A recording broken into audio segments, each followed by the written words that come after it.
Bombay talkies, Bombay talkies, Bombay talkies. Silence, light, sound, camera, action!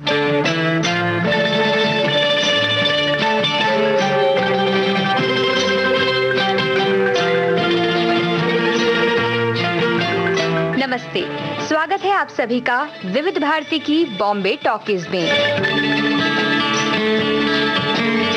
आज Bombay talkies में आपकी मुलाकात होगी जाने माने मैंडलिन प्लेयर प्रदीप्तो सेनगुप्ता से। आपसे फिल्मी गपशप में शामिल हैं अमरकांत दुबे। आज सुनिए इस कार्यक्रम की दूसरी कड़ी।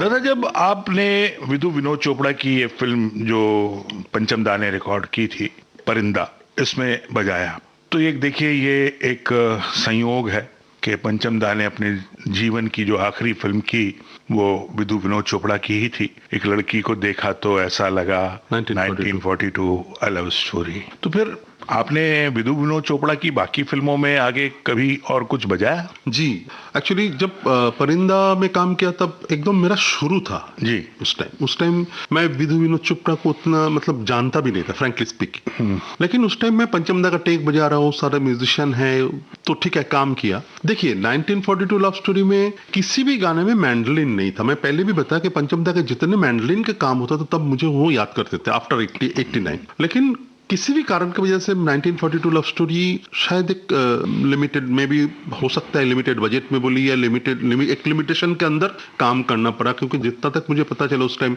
ऑडियो राइट्स के लिए थोड़ा सा इशू हो रहा था, जो भी है। तो उस टाइम 1942 लव स्टोरी में मुझे बजाने का मौका नहीं मिला था और हमें पता नहीं था। हम तो ये कभी सोचा ही नहीं था कि 1942 लास्ट फिल्म हो जाएगा। किसने किसी सोचा को पता नहीं था। तो मुझे पता था कि उस टाइम पंचमदा का रिकॉर्डिंग चल रहा है और उसमें ठीक है, मैंडलिन का जरूरत नहीं था, इसलिए मुझे मस्ती नहीं था। लेकिन बाद में पता चला यही उनका आखिरी फिल्म हो चुका है। दादा, क्यों ना यहाँ पे पंचम दा को याद करते हुए उनकी आखिरी फिल्म का एक गाना सुन लें। भले ही आपने इसमें मैंडलिन नहीं बजाया, लेकिन पंचम दा के साथ बहुत काम किया है, तो आपको उन यादों में बिल्कुल बिल्कुल बिल्कुल।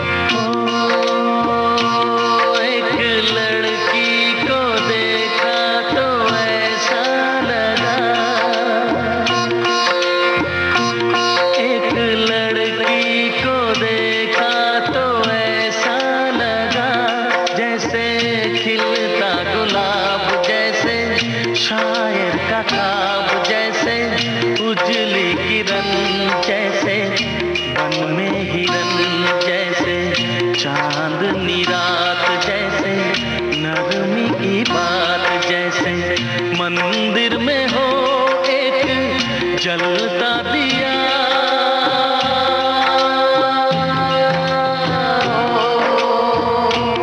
एक लड़की को देखा तो ऐसा लगा।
आहिस्ता आहिस्ता बढ़ता नशा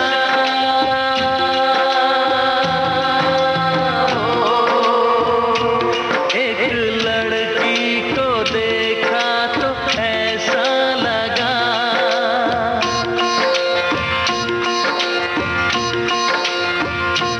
एक लड़की को देखा तो ऐसा लगा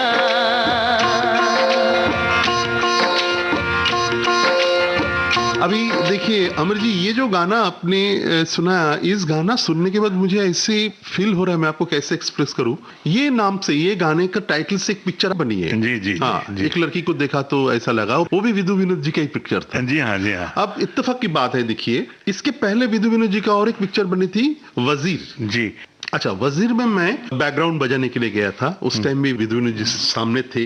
और ये पिक्चर में भी मैं जो एक लड़की को देखा तो ऐसा लगा, ये यशराज स्टूडियो में था, उसका बैकग्राउंड बजाने गया था। और उसी बैकग्राउंड में मैंने काफी सारे इंस्ट्रूमेंट लेके गया था, मेरे पास जो सारे इंस्ट्रूमेंट है वो सारा इंस्ट्रूमेंट लेके गया था। तो रिकॉर्डिंग हो गया, रिकॉर्डिंग होने के बाद विधु जी आए थे, विधु विनोद जी पूरा बैकग्राउंड सुना, उन्होंने काफी अच्छा लगा, उनको काफी तारीफ किया। फिर जो अरेंजर थे, जो बैकग्राउंड कर रहे थे, वो दोनों बोले सर ये देखिए इन्होंने काफी सारा इंस्ट्रूमेंट लेके आया, आइए सर। तो वो हॉल में आए, आके एक एक इंस्ट्रूमेंट देखने लगे। तो ये रबाब है, ये रुआन है, ये ऊद है, ये वगैरह वगैरह सब देखा। तो उन्होंने मुझे कहा अच्छा ये सब आपका इंस्ट्रूमेंट? मैं बोला हाँ मेरा इंस्ट्रूमेंट है। आप कितने दिन से इंडस्ट्री में काम कर रहे हैं? नेचुरली वो इतने बड़े आदमी, उनको थोड़ी याद रहेगा कौन कितना फिल्म में काम किया। तो मैं बोला मैं ऑलमोस्ट 88-89 से इंडस्ट्री में हूँ। अच्छा, तो आपने पंचम का काम नहीं किया गया? तब मैंने उनको बोला देखिए वो मेरा शुरुआत था, मेरे लाइफ में शुरू था जब मैं इंडस्ट्री में काम कर रहा था, और आपका जो परिंदा पिक्चर है उस पिक्चर में मैंने बजाया था। और क्वाइट नेचुरल आपको याद नहीं रहेगा क्योंकि उस टाइम इतने सारे म्यूजिशियन थे। अच्छा, आपने उसमें काम किया था, तो ये बहुत खुशी की बात है। और इस बारे में एक मैं आपसे दो शब्द कहना चाहता हूं कि उस दरमियान जो काम होता था, 100 म्यूजिशियन होते थे, किसी का रिकॉग्निशन नहीं होता था। उस टाइम के बोलना पड़ता था कि ये रमेश अय्यर ने बजाया, कि ये सुनील कौशिक ने बजाया, कि ये अमर हल्दीपुर ने सोलो बजाया। तो उस टाइम कोई किसी का भी कोई मतलब रिकॉग्निशन नहीं मिलता था, किसी का नाम नहीं आता था। लेकिन ये जो पिक्चर बनी है वजीर, और ये जो उनके जो बात का पिक्चर है, जो एक लड़की को, ये दोनों पिक्चर में मेरा नाम दिया है उन्होंने फिल्म में जी। तो ये भी बात है, तो उनको बहुत अच्छा लगा। वजीर में आपने क्या बैकग्राउंड बजाया? वजीर में भी बैकग्राउंड बजाया। वजीर के में मैंने रुआन, ऊद और आयरिस बजूकी का कॉम्बिनेशन करके बहुत लंबा लंबा पीस बजाना था। अब बैकग्राउंड तो हम सुनवा नहीं सकते, लेकिन हम वजीर का गाना सुनते हुए चलते हैं। बिल्कुल।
मुझे ना पिया जलता दिया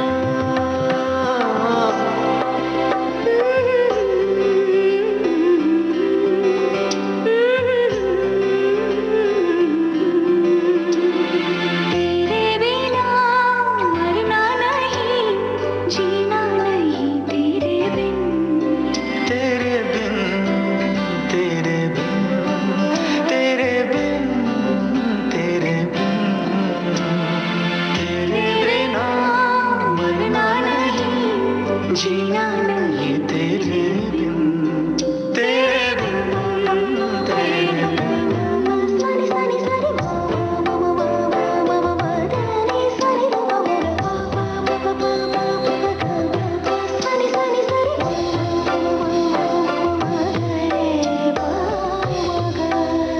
प्रदीप दा, अभी हम बात कर रहे थे कि पंचम दा की आखिरी फिल्म की, और आपने बड़ी मायूसी के साथ कहा था कि नहीं उसमें मुझे बजाने का मौका नहीं मिला, लेकिन कहीं ना कहीं पंचम दा की मोहब्बत और आपकी मोहब्बत ने एक दूसरे को मिला ही दिया। भले उस फिल्म में नहीं मिला मौका, लेकिन उस गाने के टाइटल से मतलब जी, उससे बिल्कुल। कहीं ना कहीं आप जुड़े। जी जी बिल्कुल। तो वो बिल्कुल। बताइए, एक लड़की को देखा तो ऐसा लगा, किस तरह से जुड़े थे आप?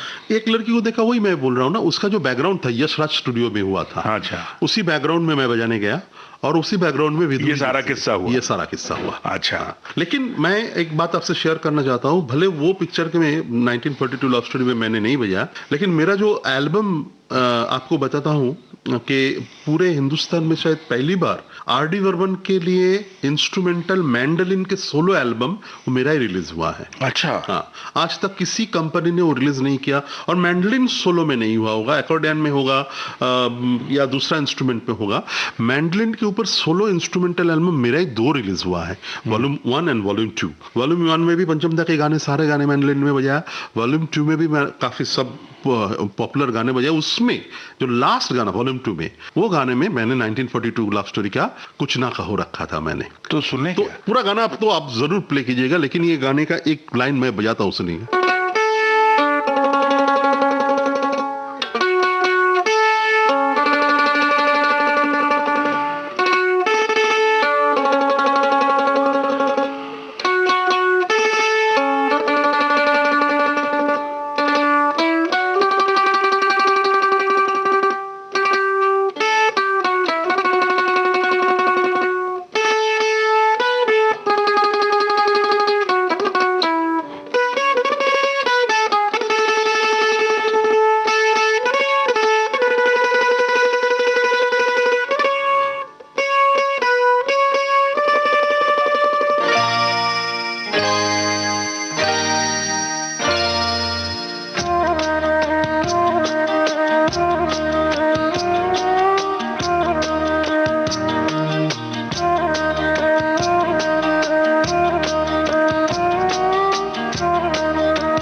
कुछ ना कहो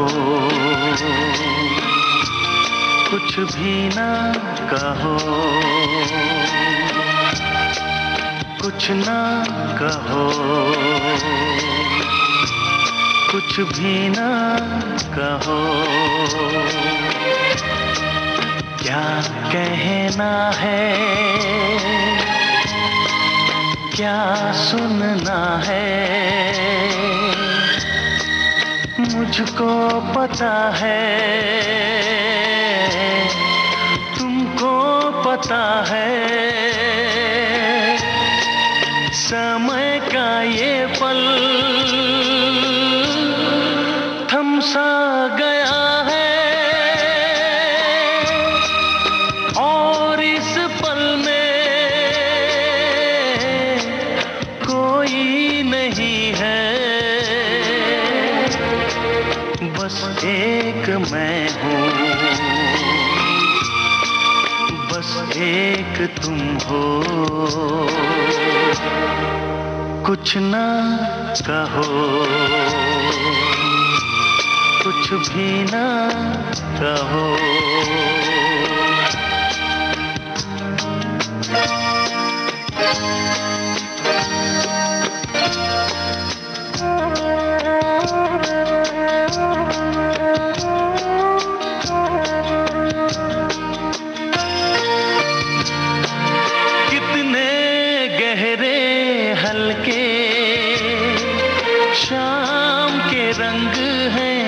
छलके, पर्वत से यूं उतरे बादल, जैसे आंचल ढलके, कितने गहरे हल्के, शाम के रंग हैं छलके, पर्वत से यूं उतरे बादल, जैसे आंचल ढलके, और इस पल में कोई नहीं है, बस एक मैं हूँ, बस एक तुम हो, कुछ ना कहो, कुछ भी ना कहो।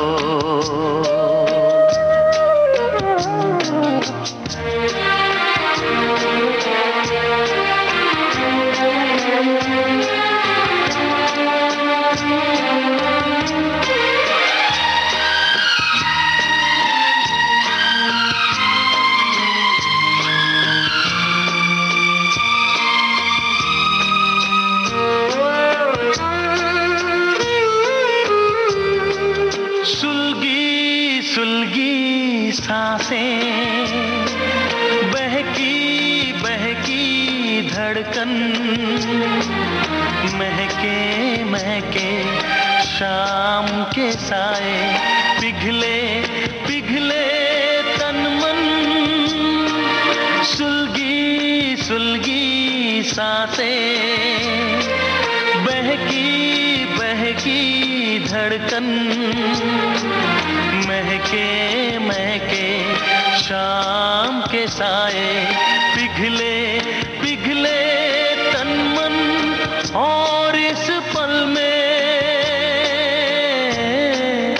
कोई नहीं है, बस एक मैं हूँ,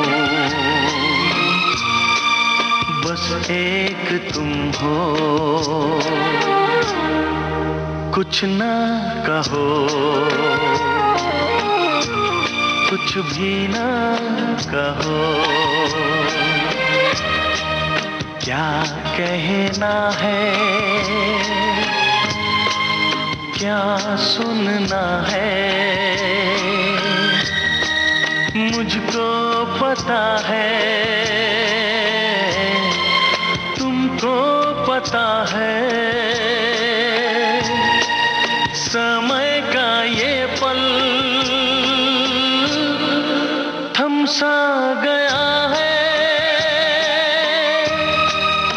और इस पल में कोई नहीं है, बस एक मैं हूँ, बस एक तुम हो।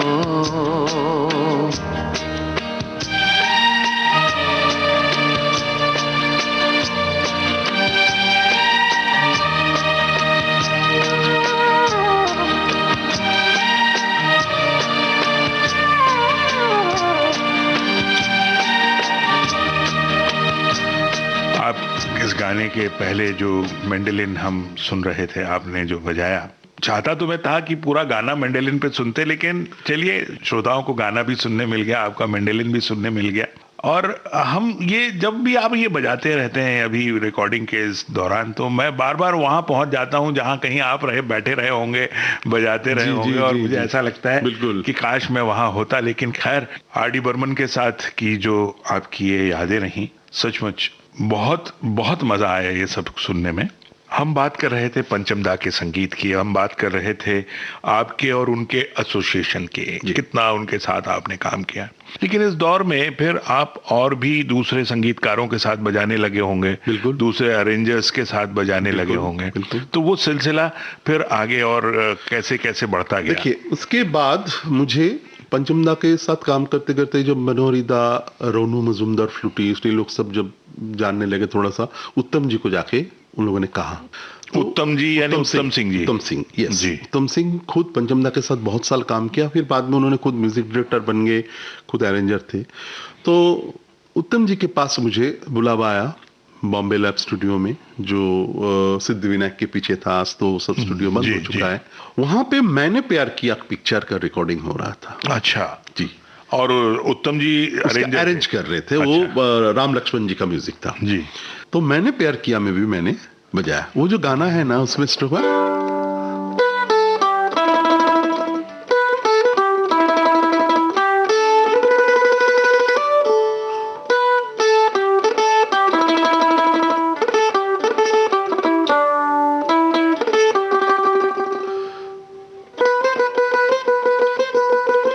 उसका जो मैंडलिन में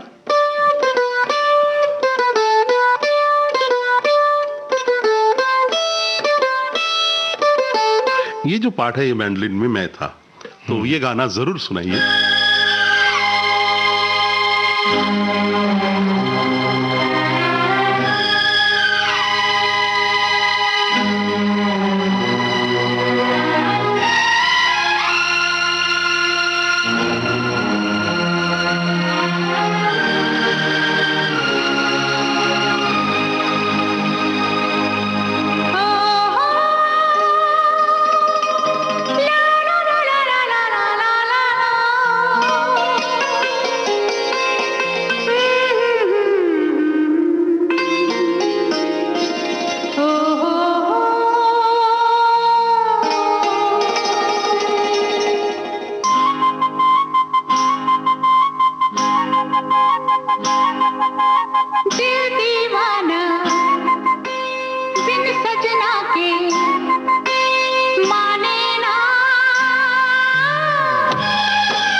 समझाने से समझे ना।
बताइए मुझे जी। कि तब तक यानी आपका इतना नाम हो चुका था कि आप बगैर किसी रिकमेंडेशन के, बगैर किसी सिफारिश के आपको लोग बुलाने लगे थे। जी जी जी। तो यानी पंचम दा के यहाँ काम करते करते। यस, यहाँ पे एक मुंबई में एक बात ये होती है ना, मैं तो उतना बड़ा आर्टिस्ट नहीं हूँ, लेकिन फिर भी मैं कहता हूँ कि पंचम दा के घर में कोई अगर काम करते हैं, जिस म्यूजिशियन को पंचम दा ने बुलाया है, और अगर वो वहाँ पे सस्टेन किया कुछ दिन, तो दूसरे म्यूजिक डायरेक्टर समझ जाते थे कि इनसे हम भी बुला सकते, काम शायद बजा लेंगे। हर रिकॉर्डिंग हमारा एग्जाम रहता है। तो फिर उसमें वो ये उत्तम जी के पास मेरा बुलाया, तो वहां से काफी उस टाइम राम लक्ष्मण जी का काफी पिक्चर के गाने होता था, तो उसमें बजाता था।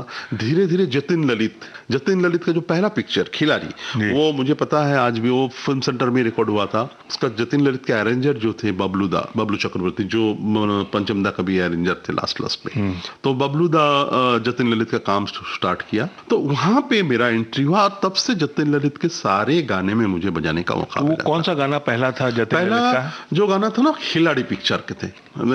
खिलाड़ी पिक्चर के ऑलमोस्ट 6-7 गाने शायद रिकॉर्ड हुआ था। ऑलमोस्ट सभी गाने में उन्होंने मैंडलिन स्ट्रोक सेक्शन का काम रखा था।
हमारी चाहतों का मिट ना सकेगा फसाना,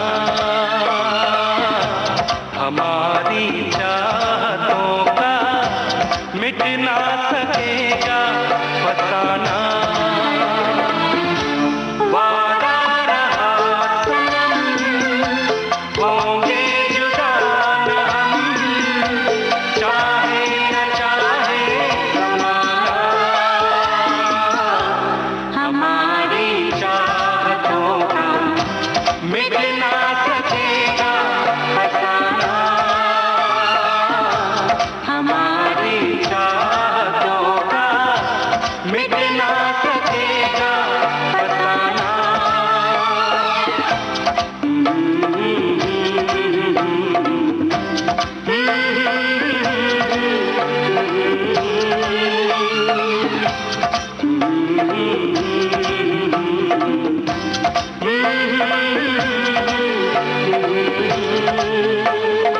उसके तुरंत बाद जो गाना हो रहा था जतिन ललित का, जैसे कभी खुशी कभी गम, कुछ कुछ होता है, नहीं नहीं, वो तो समय जो था, वो जो दौर था, वो तो एक ऐसा दौर था कि जब जतिन ललित ही छाए हुए थे। बिल्कुल बिल्कुल लगभग हर प्रोड्यूसर चाहता था कि जतिन ललित उनका म्यूजिक दें। बिल्कुल, और बिल्कुल। सुपर डुपर हिट रहा है उनका हर एक गाना। ऐसा कोई गाना नहीं उस समय।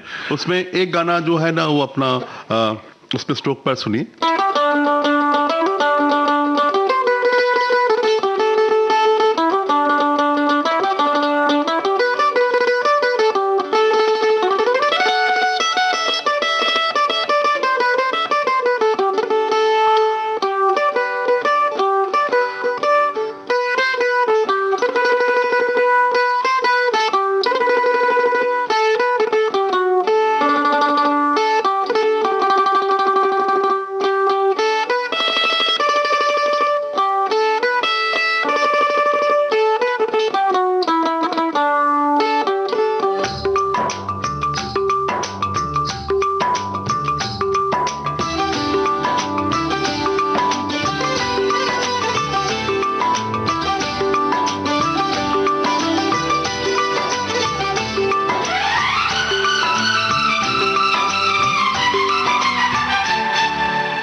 पास आए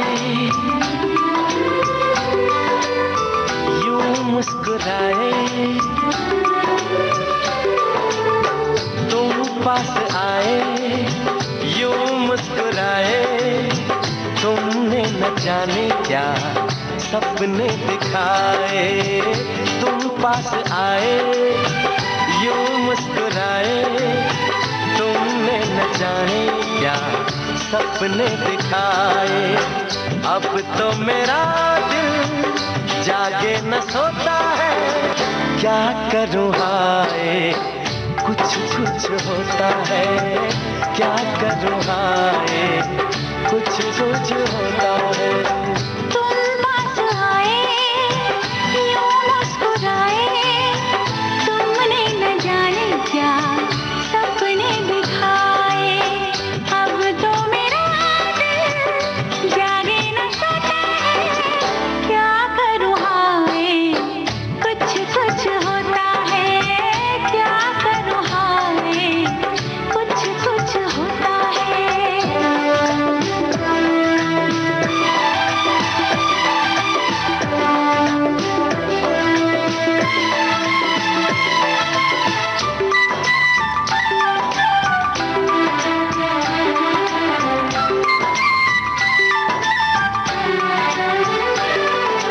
ना जाने कैसा एहसास है, बुझती नहीं है क्या प्यास है।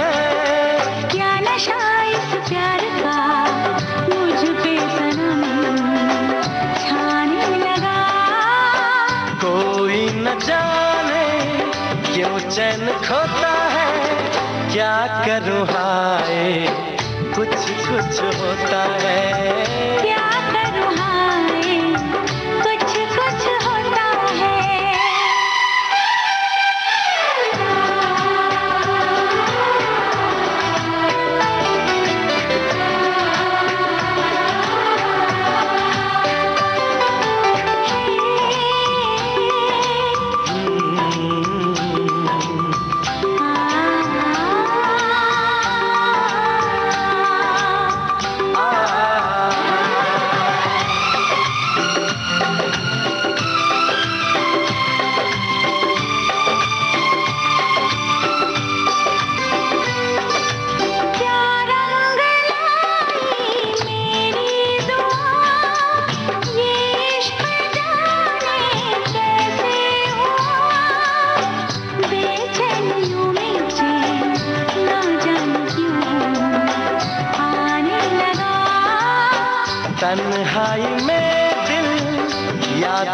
संजोता है, क्या करूं हाय कुछ कुछ होता है। क्या करूं हाय कुछ कुछ होता है। तुम पास आए यूं मुस्कुराए, तुमने न जाने क्या सपने दिखाए। तुम पास आए यूं मुस्कुराए, तुमने न जाने क्या सपने दिखाए। अब तो मेरा दिल जागे न सोता है, क्या करूं हाय कुछ कुछ होता है। क्या करूं हाय कुछ कुछ होता है।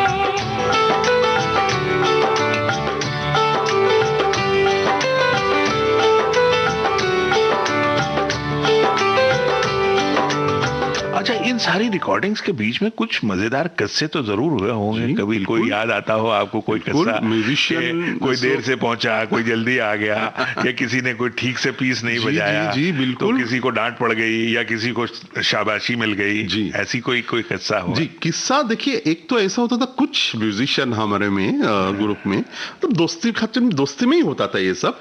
ऐसे ऐसे मजा करते थे सब। जो गिटार, जी हमारे एक बहुत अच्छे गिटारिस्ट थे, भानु दा जी। भानु गुप्ता जी, आज नहीं है हमारे में। पंचमदा के एकदम मैंने शुरू से पंचमदा के साथी रहे हुए हैं, पंचमदा के खास दोस्त रहे हुए। तो वो रिदम गिटार बजाते थे। उनके पास एक बहुत अच्छा गिटार था, गिब्सन का गिटार। उस टाइम शायद इंडिया में गिब्सन गिटार किसी के पास होता ही नहीं था। हाँ।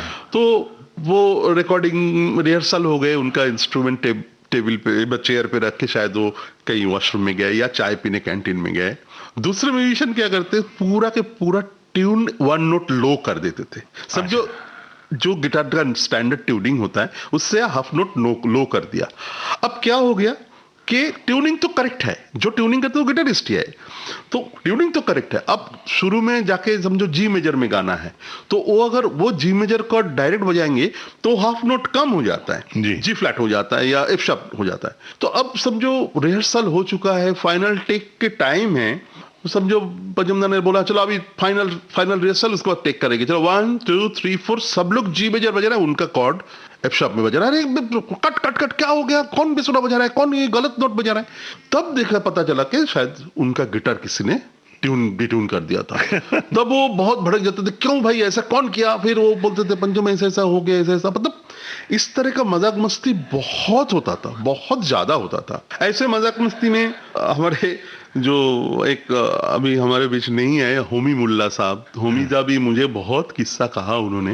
होमीदा भी बहुत जिंदा दिल आदमी थे, हमारे साथ भी बहुत, वो हमसे बहुत बड़े थे, लेकिन हमारे साथ भी टेक में इतने मतलब इतना मजाक मीन्स मतलब प्यार से मजाक करना, टाइम पास करना। क्योंकि क्या होता था अमर जी, एक स्टूडियो में हम लोग जब काम में जाते थे ना, स्टूडियो के अंदर ही हमारा सब कुछ रहता था। स्टूडियो के अंदर वही 100 म्यूजिशियन रहते थे, बाहर की दुनिया से मतलब ऑलमोस्ट कोई कनेक्शन नहीं होता था। मतलब कहीं खेलने जाना या घूमने जाना ये होता ही नहीं था स्टूडियो में। तो उसी में वही जो दोस्त लोग थे उसके साथ ही बहुत मजाक, बहुत मस्ती। खाने पीने का भी बहुत अच्छा होता था। कभी हम लोग रिकॉर्डिंग के बाद कैंटीन में लंच टाइम में, चल आज क्या, आज नॉनवेज मंगाते हैं। कोई दोस्त लोग बैठ के चल तू ये मंगा, हम लोग मिल के बैठ के खाना खाते थे। तो इस तरह से बहुत अच्छा भाईचारा। अब जब बात चल रही है भाईचारे की, मजाक मस्ती की, ऐसा कोई गाना याद आता है आपको कि जिसमें मस्ती ज्यादा हो और उसमें आपको बजाने में भी बड़ा मजा आया हो? मैंडोलिन मस्ती भरा जो गाना, देखिए अभी उसके बाद तो जो मेन गाना, जो पिक्चर का गाना था, जो हिट हुआ, वो है डीडीएलजे के सारे गानों में जो मैंडोलिन, किसी गाने में बैंजो भी मैंने बजाया था। तो जिस गाने में मैंने टेनर बैंजो बजाया था वो जरा मस्ती भरा गाना भी मस्ती था, और हमने बहुत मतलब बहुत आनंद लेके बहुत मस्ती से वो गाना बजाया था। वो गाने का पीस मैंने बजाता हूँ, गाना आप सुना दीजिए। वो सेकंड म्यूजिक में मैं उसमें बैंजो बजाया था।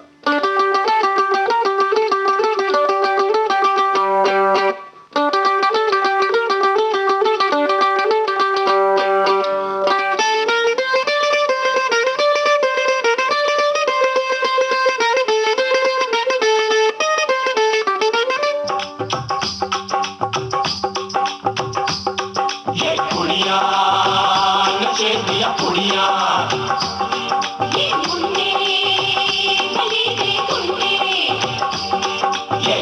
पुड़िया नशे दिया पुड़िया ये गुंडे गली दे गुंडे नशे दिया पुड़िया गली दे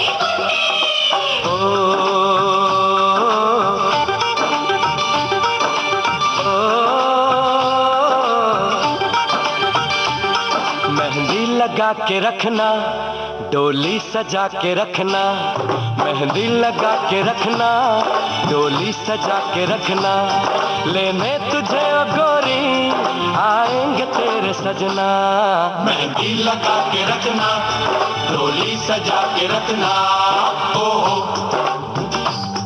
ओ हो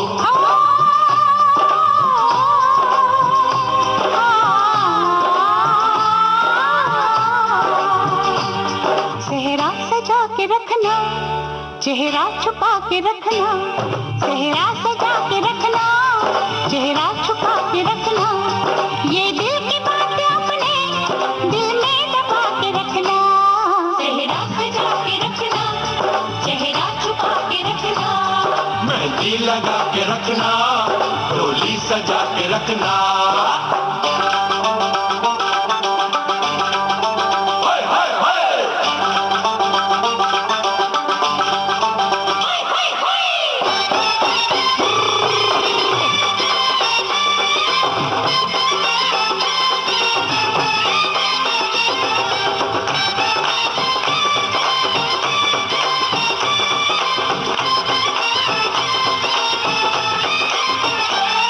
उड़ के तेरी जुल्फें करती है क्या इशारे दिल थाम के खड़े हैं आशिक सभी गंवारे छुप जाए सारी कुड़ियाँ घर में शर्म के मारे गाँव में आ गए हैं पागल शहर के सारे नजरें झुका के रखना दामन बचा के रखना नजरें झुका के रखना दामन बचा के रखना लेने तुझे ओ गोरी आएंगे तेरे सजना मेहंदी लगा के रखना डोली सजा के रखना चेहरा सजा के रखना चेहरा छुपा के रखना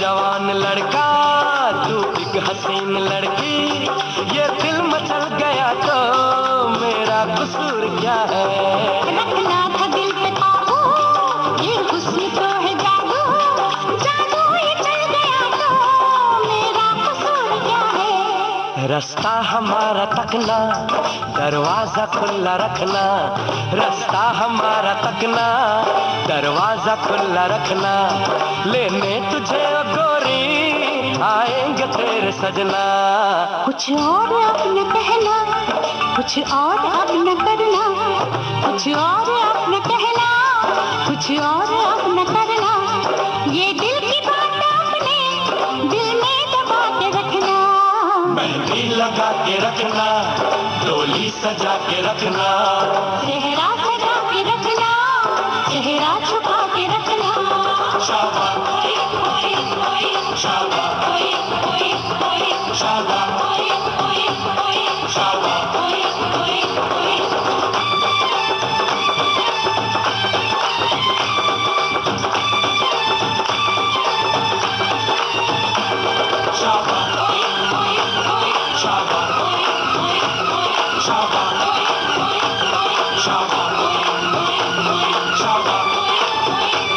शाबाश शाबाश शाबाश दादा ये आपका जो मेंडेलिन यहाँ जो लाइव आप बजा रहे हैं और जब हम गाने साथ में सुन रहे हैं इसका एक अलग मजा आ रहा है बिल्कुल। और इस समय हमारे जो श्रोता हैं आप यकीन मानिए बिल्कुल भी हिल नहीं रहे हैं बिल्कुल वो सोच रहे हैं कि कहीं कोई काम ना आए कोई डिस्टरबेंस ना हो जब तक कि ये प्रोग्राम चल रहा है जी, जी। तो दादा ये संगीतकारों की हम बात कर रहे हैं आपने हमें बताया कि आप जतिन ललित के यहाँ भी बजाते थे तो इस दौर के जो और भी संगीतकार थे अब चूंकि आज आप हमारे साथ हैं तो हमें 88, 89 के बाद के जो गाने हैं, जी। और ये वो दौर था जिसको कहना चाहिए कि इस दौर में फिल्मों का जो स्टार था वो म्यूजिक ही था। बिल्कुल म्यूजिक कंपनीज का पूरा बोलबाला था। बिल्कुल म्यूजिक कंपनीज पूरा जिसको कहना चाहिए कि रूल कर रही थी, डिक्टेट कर रही थी टर्म्स अपने। जी। हालांकि पहले के समय में बहुत से संगीतकारों ने अपने टर्म्स डिक्टेट किए हैं, जी। लेकिन ये जो खास तौर पे कहना चाहिए जो दौर था 80, 89, 90 वाला जो दौर था, तो इसमें म्यूजिक कंपनीज का बड़ा बोलबाला था। बिल्कुल बिल्कुल। फिर नदीम श्रवण भी थे, तो आनंद मिलिंद, इस्माइल दरबार, सबके साथ। इस्माइल का एक गाना आप जरूर सुनाइए, क्योंकि उसमें वो गाना थोड़ा सा ट्रिकी गाना है, लेकिन उसमें भी मैंडलिन मुझे बजाने का मौका मिला था। निम्बुड़ा निम्बुड़ा जो अरे इस्माइल दरबार का तो सुनते हैं ना दादा, बहुत प्रदीप दा, ये गाना तो मतलब इतना लाइव गाना है, लाइव मतलब गाना, आज लाइव भी गाना इस है। गाने का जो मूड है ना, वो मैं कहता हूँ आज से 20-50 साल बाद भी वो मूड जो है वो वैसा ही रहने वाला है। जी जी।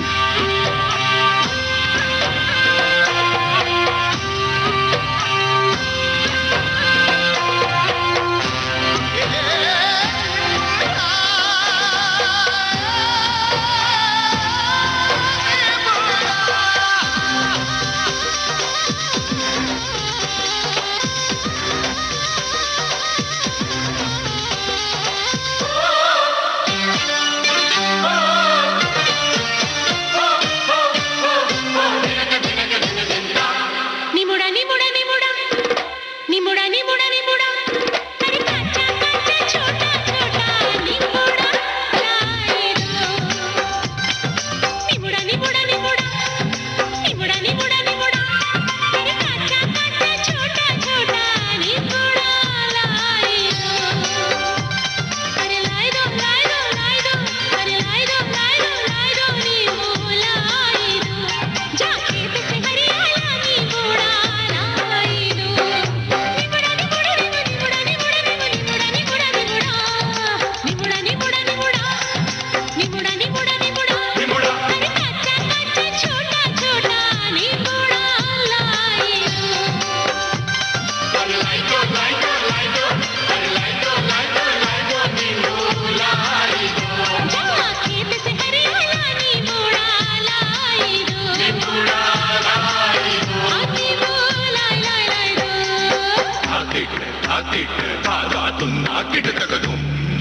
धन धन नगे नगे तादिन तादिन धिन्नड़ा न तादिन धुम। धिन्ना हेगे हेगे हेगे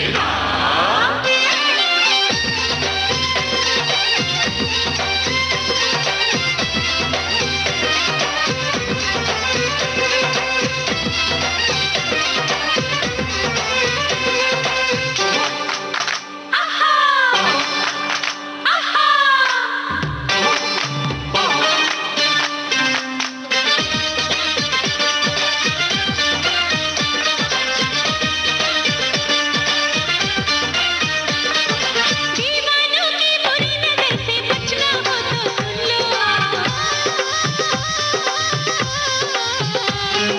दीवानों की बुरी नजर से बचना हो तो सुन लो। खट्टा खट्टा नींबू से छुरी से सर पे काटो, फिर छोटा छोटा नींबूड़ा क्या जादू करेगा देखो। कि बुरी नजर वो खट्टी होएगी, फिर चौरस्ते पे वो उतर गिरेगी।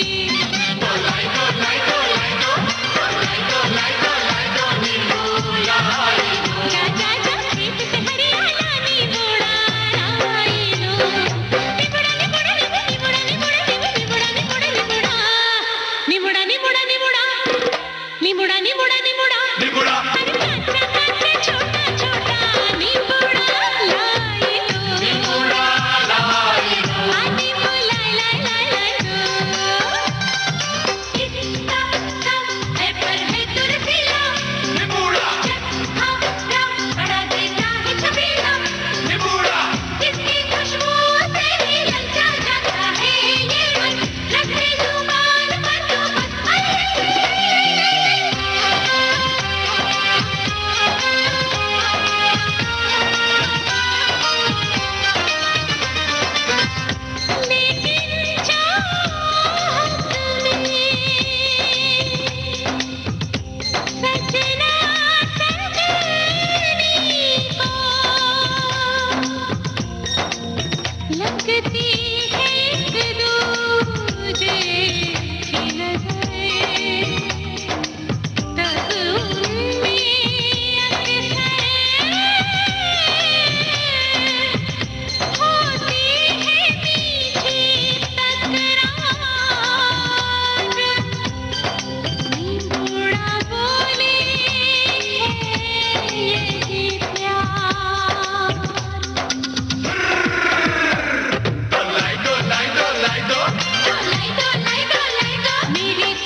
मैंडलिन प्लेयर प्रदीप्तो सेन गुप्ता और अमरकांत दुबे की ये फिल्मी गपशप अभी आप सुन रहे थे बॉम्बे टॉकीज में।